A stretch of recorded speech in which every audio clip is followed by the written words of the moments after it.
It took me approximately 20 minutes to install 100 tips in the new 264 118 grain hammer HHT bullet that I'm going to be running out of my Grendel and Creedmoor. A couple of things I want you guys to observe. Number one, look at the size of that tip. It is microcosmic.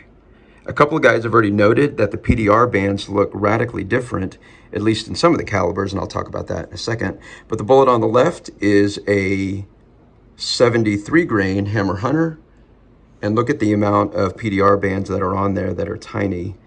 And then the two bullets on the right are the 74 grain HHT bullet, and so those PDR bands definitely look different there.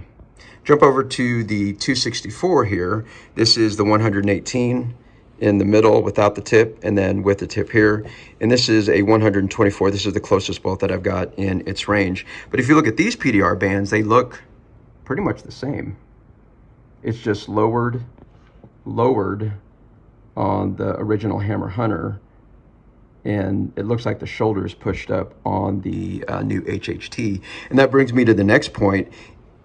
I believe you're going to have to load the HHT bullet slightly deeper into the case because it profiles a little bit higher on the ogive.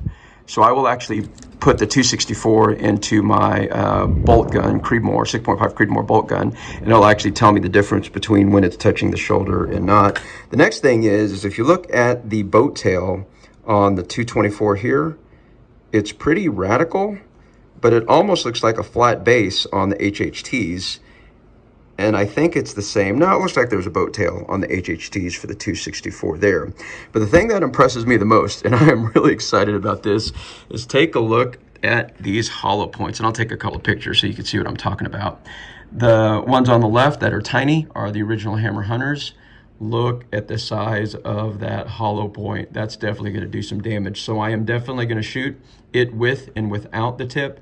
And I really want to pop a hog without the tip just to see what type of damage it is. So I'm going to load up the 118 in my Grendel and Creedmoor, and then I'm going to work on my 300 Win short mag with this bullet here, the 100, come on focus, 154 grain. I think this will be a perfect weight for my short 19-inch barrel. And then I'm saving the heaviest bad boy for my 30-06 and my 308. Let me get these loaded up and I'll let you know how the loading process goes. One last thing to note, I do believe that the tips are universal in size. I measured all three of these packages. I accidentally ripped open all the packages and pulled them out and piled them on top of each other, which was not a smart thing to do. But anyways, they look to be the same, they measure to be the same, so I think it's okay, and if I'm wrong about that, the guys will correct me. And finally, be very careful in your loading process, because after doing 100, I only had one left. So be careful, slow down, take your time, and don't lose one.